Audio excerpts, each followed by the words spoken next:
mô tassa bhagavato arahato samma sambuddhassa.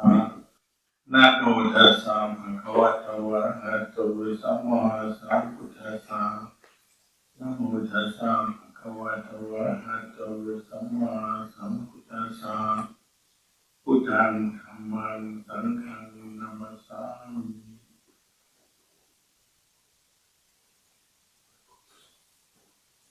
Greetings, good evening. Nice to be back at Cultivating monastery again. See the developments here. See how well Kenyana Depot, looking after the monastery, looking after the lay community.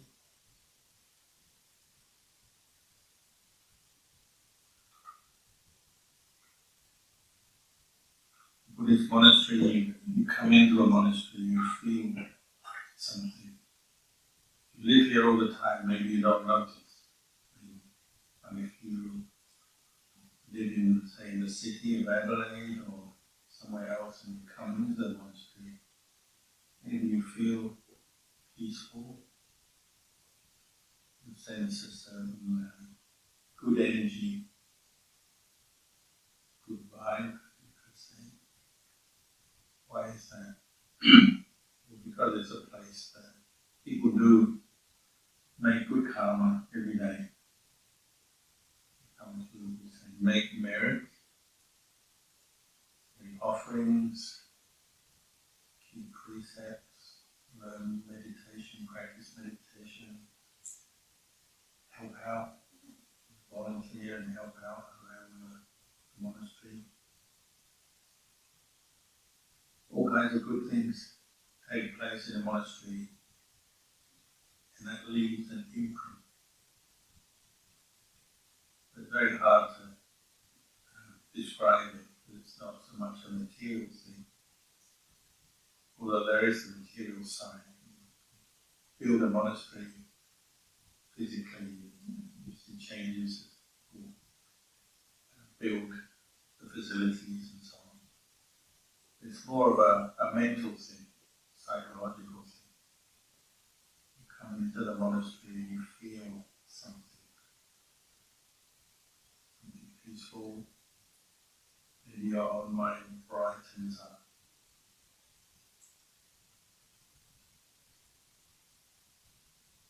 Partly, maybe it's just the way you perceive the monastery. If you've been here more than once, then you see it as a place of practice. You come into the monastery, already your mind thinks of the Buddha, Dhamma, Sangha. You think of the teachings, you think of doing good. Your mind, as it were, sets its own mood because you're remembering, recollecting these good things. So your own mind is more receptive to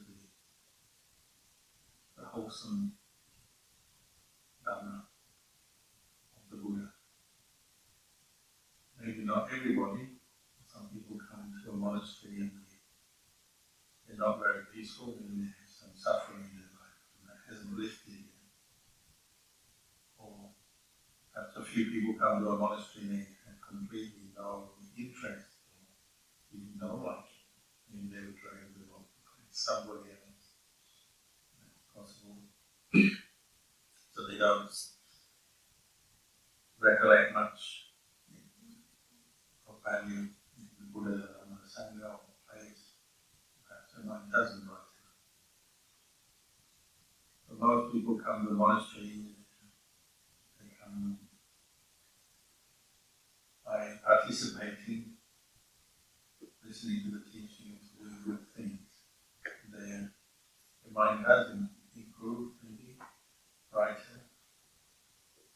Like a little bit of the light of the Buddha comes into their mind.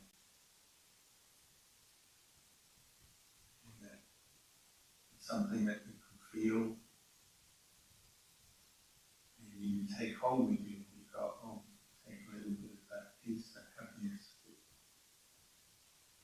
then even if you're at home, you think of the temple, the monastery, and it makes you feel peaceful again.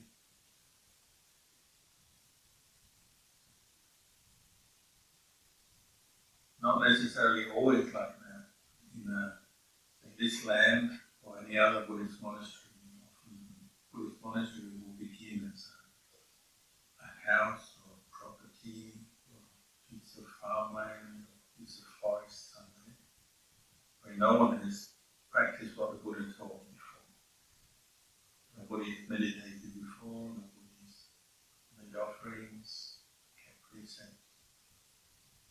Maybe even the opposite. It's forest, maybe it's a place where people go and hunt, kill animals, do other things that are not so wholesome.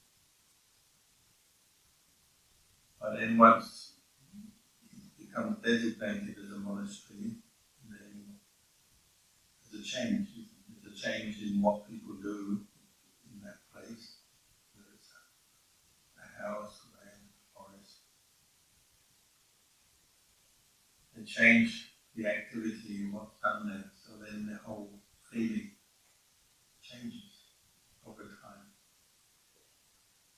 So some places you go, when you first go, it might seem a little bit dark or gloomy or ordinary,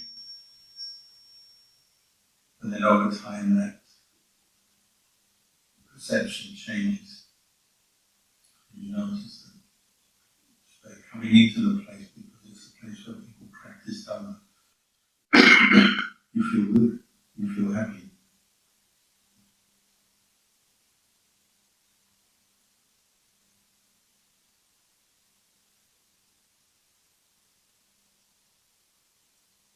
You might say that the ghosts of the departed of the devas have moved in. You have a place where people practice Buddhism every day, practice generosity, making merit, sharing merit, practice kindness, compassion, practice mindfulness, listen to the Dhamma. Then that attracts both humans to do more good and come into that place, but also the devas. The merit that's shared allows the ghosts to be reborn in better places, in people's minds, their hearts and minds are elevated through the practice, and some of their darker suffering, their darkest gloomy states dissolve away, and they're more happy, more peaceful themselves. So the whole atmosphere could change in a place. Just now we chanted the Karaniya Metta Sutta, the Buddha's words on loving kindness. And the Buddha gave that teaching for monks to recite and reflect on when they go into a new place, a new forest. Because maybe that place, the energy is not yet so good. Maybe there are obstacles, difficulties in that place.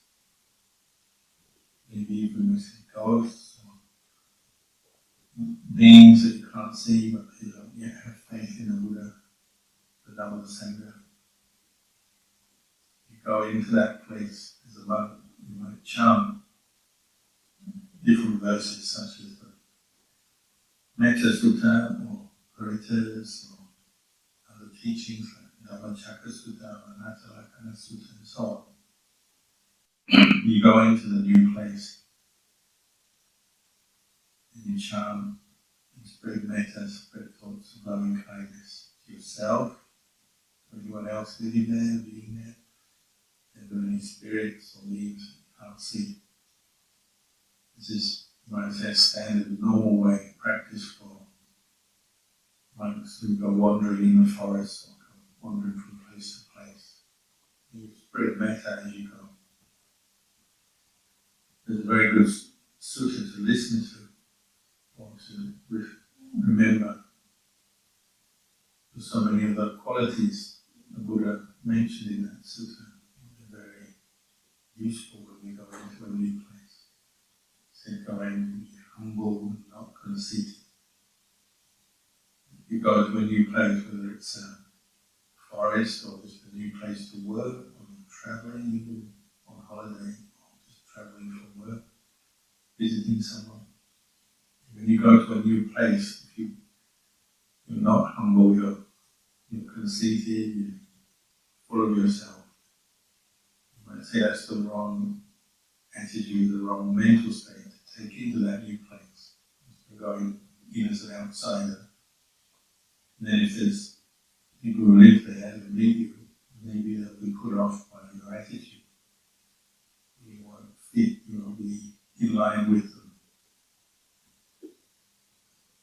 Just as those monks who went into the forest and annoyed the spirits the day was in that forest, and they were driven out back to the Buddha being sick. And the Buddha gave this teaching of the Lotus Sutta.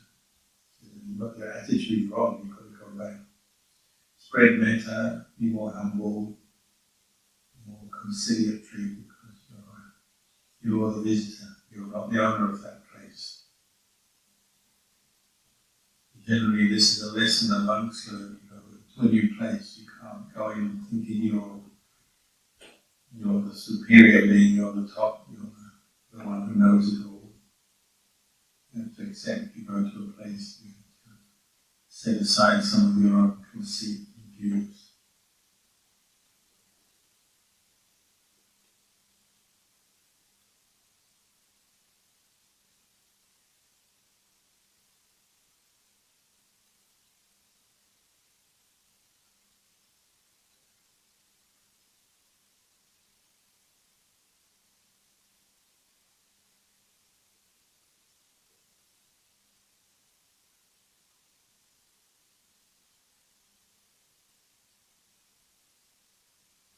The Buddha encouraged us to go with metta as much as we can to cultivate this quality, metta, karuna, kindness, compassion. These qualities, they soften the mind, but they also bring strength to the mind. Because they're wholesome qualities, kusala, they bring their own good conditioning energy to the mind. They can make your mind very strong. Just because the mind is soft and sensitive to others doesn't mean say necessarily weak. It can become very strong, bright, powerful when you have metta and karuna in your mind. It's the opposite of, say, the worldly strength, of physical strength of somebody who goes into a place, maybe they've got physical strength of their body, or they have weapons, or they have power, legal power, authority, go into a place, and maybe everyone has to be careful of that person because they have certain strengths and powers. But it's worldly strength. What it tends to produce is this karmic result is that people then want to become equally strong, push back. Most people don't like being pressured by someone who's powerful or threatening. That's the way of the world. One person or group of people may have a weapon or an army or some kind of strength, and you go into a new place and the other group who live there see the threat and become afraid and see they need to respond, so they get tougher as well, and they use their weapons or their strength and then end up in some kind of competition or conflict or even war. Then more bad karma, more suffering. On it goes until one side wins or both sides get fed up and stop fighting. The way of the Buddha is called metta and karuna, called soft strength. It has different results because these are wholesome kinds of karma.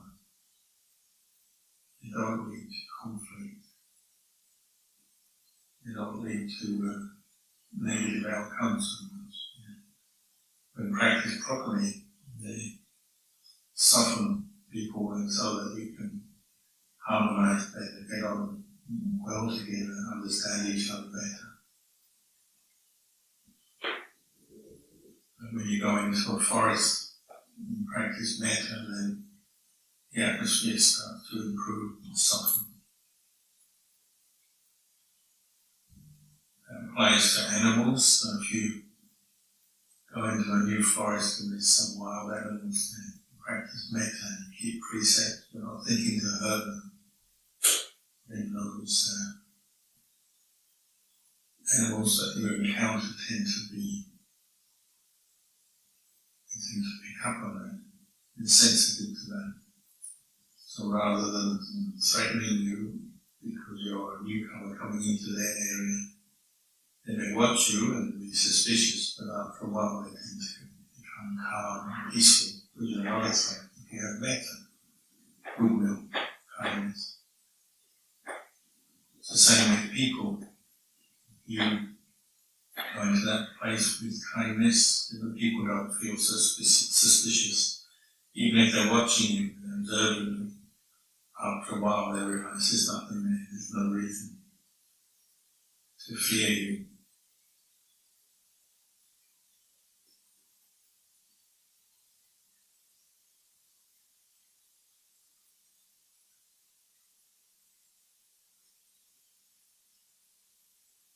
One time I went with a group of monks into the forest in Thailand, to the big national park called Kalyano, where they have a lot of wild animals, some of them dangerous, tigers, bears, elephants.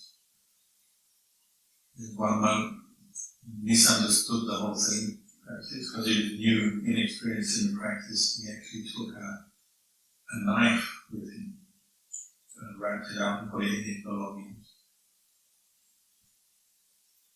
And he told his friend, if a tiger comes, I've got my knife, I'll just stab it.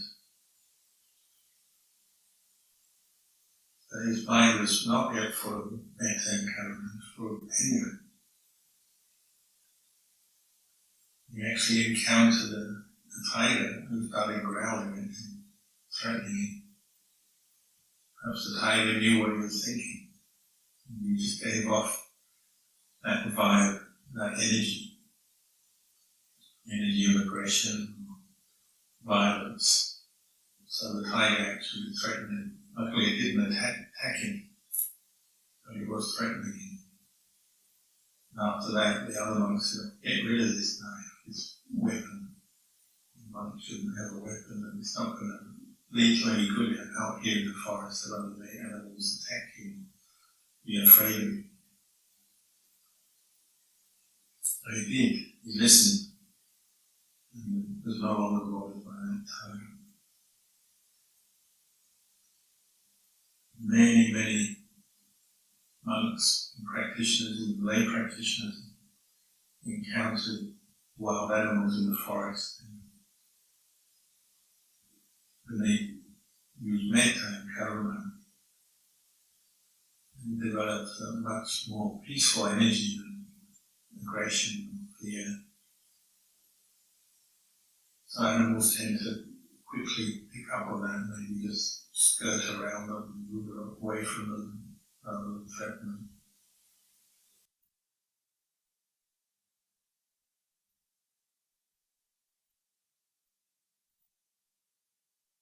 Often when you go into the forest, it's the first day or two that you encounter animals because you're new to the area, so they don't know you're there yet, so they're coming along their normal route or in their normal place. They come up, they meet you, so then they check you out, what are you doing? Like, even if you're just thinking with aggression, sometimes they can sense it and use the smell. Adrenaline and hormones comes when you have aggression in your body, in your mind, and in your body. They can smell that, you can sense that. Sometimes it's your movements, gestures. even on the subtlest level, just with thoughts, making sense. I remember once the first day I was in a forest up on a mountain. King Cobra must have lived in that area. As I was meditating, he slithered up without me knowing. Until the last minute I heard some leaves crackling, so I opened my eyes. Just opening my eyes and looking at the snake startled me. Before I'd been sitting with eyes closed like a statue. I opened my eyes and the snake immediately sprang up. So his body was actually higher than mine, but I was sitting on the ground. His head was looking down on me. It was very dangerous. If they decided to bite you, it would just bite you in the face or the neck very easily. And sprung up, looking at me, waving around. I just looked at the snake because I had no fear and I had no anger towards it. But because this was all in a very short space of time, just a few seconds, it was testing me, I think, to see whether I was a threat. So he lunged at my chest, the way cobras do, just bonked me on the chest with his head, with his nose. But he didn't bite me. He just kind of thrust his head into my chest and then backed up again to see what I did. I just looked at him, smiled and said, "Why did you do that?" I spoke Thai because it was a Thai song. Then he looked again at my eyes and just kind of looking at me, sizing me up, and then decided, no, nothing here, no problem here. Move along. So I just went down and back into the forest. And I never saw him again over the next few weeks. I stayed in that spot. He obviously knew I was there because he encountered me. He could have hurt me. He didn't. He just testing me.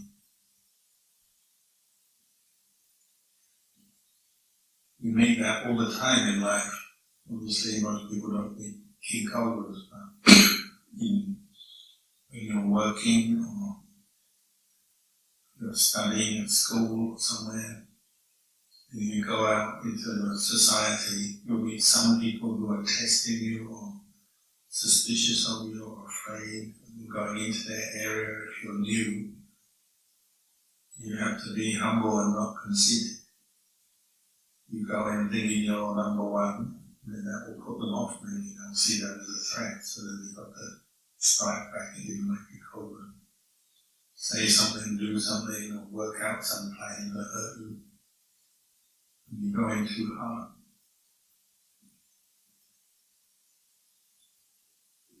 The Buddha always reminded the monks the greatest victory is over ourselves, over our own heart, not over the hearts and minds of others. You don't have to go and fight other people, but you do have to fight your own kilesa, mental defilements, greed, anger, delusion. That's the best victory when you have victory over your defilements. That's something that goes on the inside, internally. Maybe other people don't really see it taking place. You know, if you're practicing, you're trying to follow the Buddhist path, purify your mind from greed, anger, delusion. You know what you're doing. You're becoming more aware of your thoughts and intentions. Sometimes you have to be very tough with yourself, not tough with other people. You don't have to fight other people. But if you notice something not right in your thinking, you have some anger towards another person, maybe based on your own fear or insecurity, disappointments. If you notice you have that anger or hatred, then that's where you have to fight. In a sense, fighting with the Dhamma is bringing out mindfulness and awareness, observe yourself and teach yourself to let it go, not to follow it, not to hold on to it, to forgive, or just see the suffering of holding on to anger and letting it go. Same with greed. You notice you've got some greed there that's making your behavior go off, immediately making you hurt other people in some way, push yourself in some way that's not good. The Dhamma victory, when you see that, you let it go. The Buddha said this is the real victory over ourselves rather than fighting over other people.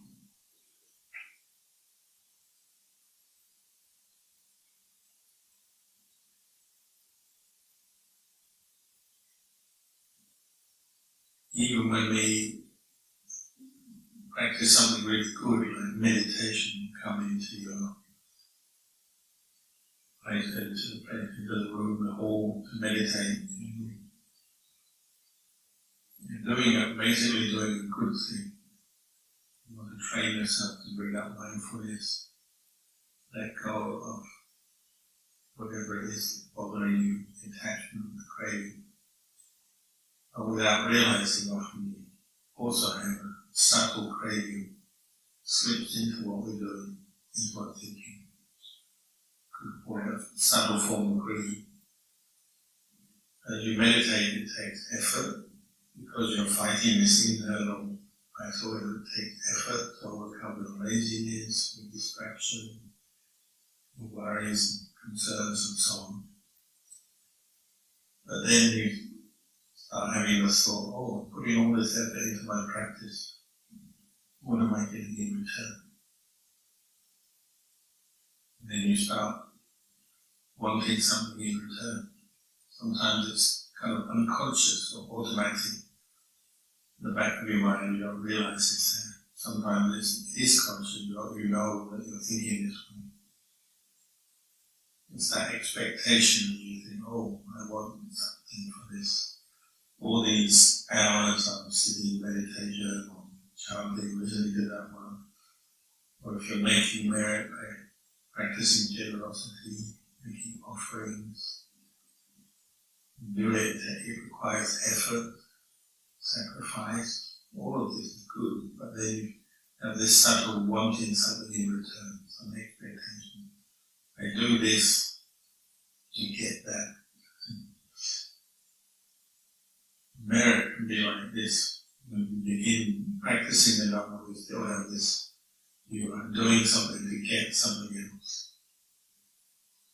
I keep my offering, I practice this charity so that I can be successful in my study, my work, so that I can be free from my illness, or get my heavenly rebirth, get what I want from life in one way or another.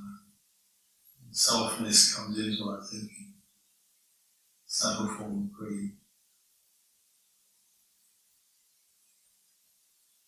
Or if you might think you're a bit more superior to that, and you think, oh, if I meditate, I want jhana, I want samadhi, or even I want enlightenment. I'm putting many hours, meditating now for a whole hour, I want to be enlightened. Depends how strong the greed is. Some people want to be enlightened after 5 minutes, some people after 5 hours, 5 days, whatever. But this wanting something in return actually becomes an obstacle in the practice. Whatever you do that's good is good, but then it's like you spoil it with the second thought. What's in it for me? What do I get back from this?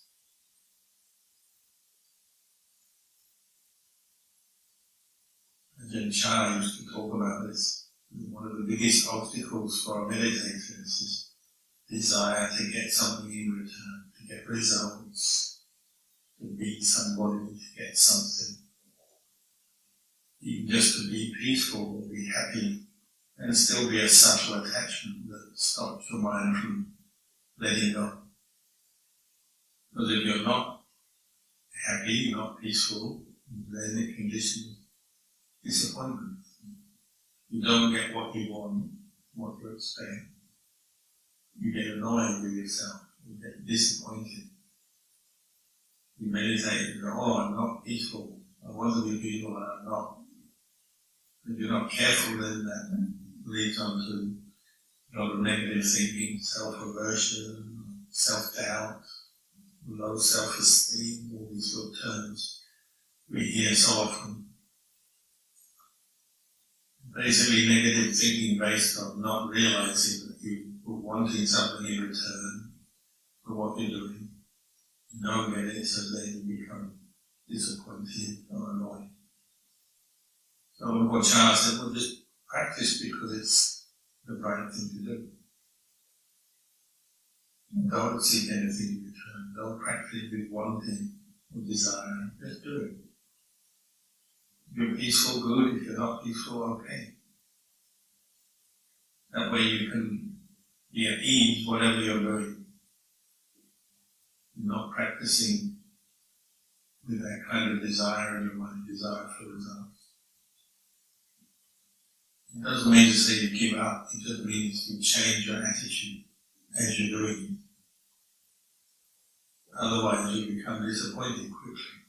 As soon as you notice your mind's not peaceful, you get annoyed, blame yourself, and you want to stop maybe.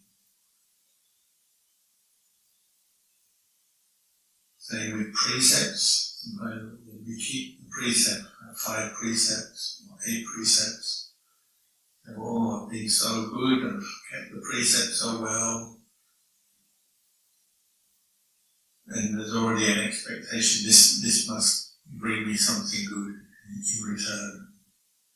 Meditation should go well now. People should recognize that I'm keeping the precept, I'm a good person, they should like me, they should acknowledge me, all this good that I'm doing. Maybe they totally ignore you. Same with dana, making offerings, practicing charity, generosity. You do it, and then subtly you want people to recognize you as a good person, praise you, give you something in return. You're actually it's leading to disappointment.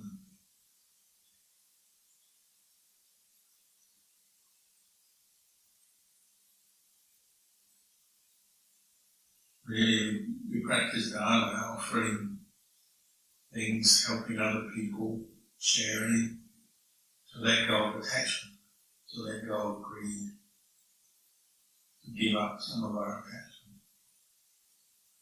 But when you want something in return, it already diminishes that. You're setting yourself up to be annoyed if you don't get what you want. And sometimes it's very blatant. You make this offering before your exam, and if you don't pass the exam, you blame the Buddha, the Dalai Sangha, or the monks, or somebody. Blame, so this dana I didn't get what I wanted. When they make offerings before exams, monks always say, did you do your revision? So doing an offering alone is not enough. It may give you a good feeling for a little while, but you also have to do your revision and read the books.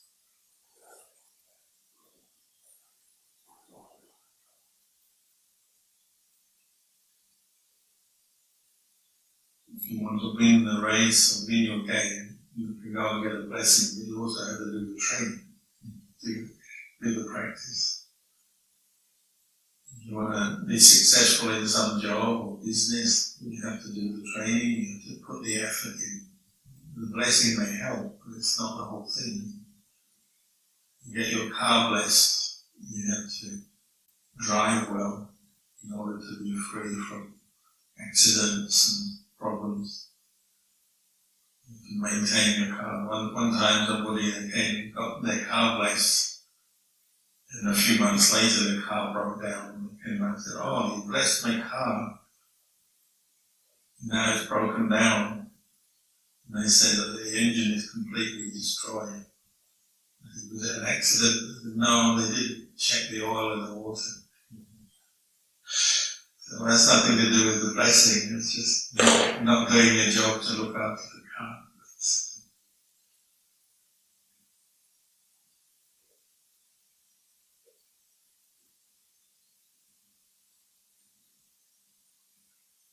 Whatever we're doing, we also have to look at our motivation and this expectation that sneaks into our thinking when we're doing things. It can be a cause of suffering. And we're not practicing for suffering, we're practicing to overcome suffering. What Ajahn says, sometimes it's the difference between punya and kusala. Punya means merit, kusala means wholesome karma. Wholesome karma is like salt. Punya is like meat. In the old days, when people didn't have fridges and things, they preserved meat with salt. So it would last a long time. It wouldn't go off, it wouldn't go wrong. You don't put the salt in and the meat will go rotten quite quickly in the hot sun. Merit is like that. If you're not careful, your sense of self slips into this merit you're making. You're doing something good, but then you want something in return. So you also have to cultivate the other factors of the equal path. This is the salt, the wisdom that says, well, this good thing I'm doing is good, but there are other factors involved as well. Maybe I put a lot of effort into something and I'm not yet successful. Maybe you just need to have to do it longer and do it more, or have to learn how to do it better. All that sense of self that arises, you have to catch that and say, well, this is just a sense of self attaching to this merit I made. That attachment is impermanent. It's not self. Just a form, subtle form of greed. You have to recognize that, look for it, observe and see it, and let it go. When you practice with letting go, whether you're letting go of anger or letting go of greed, it's like the real wisdom comes into your mind. You do something good, but you don't get disappointed and you don't try to hold on to it or expect some kind of worldly recognition from other people. Just do it and then let go.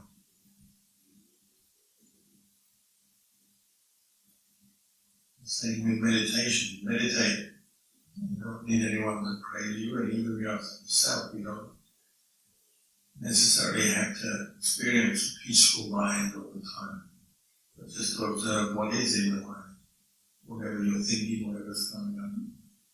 Observe it and see it's impermanent, changing. It's like the salt of wisdom, Kusala Kamma. You know, oh, it's just like that. One moment peaceful, the next moment not. Depending on the different causes, whatever's coming up in your mind. If there's no wisdom, there's no Kusala Kamma, then you meditate, and if you're not peaceful, you get disappointed. You think, oh, I can't do this, I know. You might give up. But wisdom, you don't give up. So you just learn where you're going wrong in thinking, perhaps. That you're attaching, expecting something in return, wanting something. Wanting to be a good meditator, wanting to attain samadhi, wanting to see something special.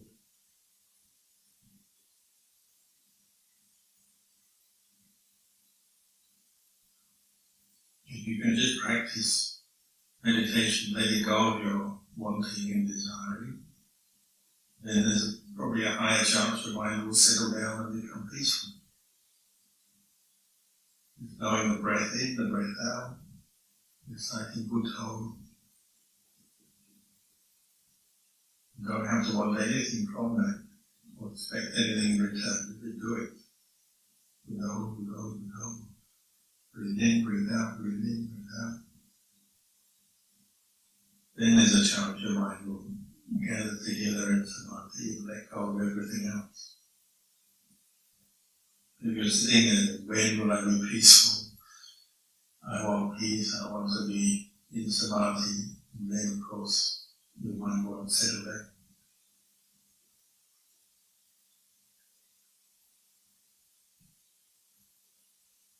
And the more we let go, the wiser we become. Letting go leads to wisdom, leads to understanding. That's what preserves the merit within. It's the soul that looks out to the merit, looks out to the need.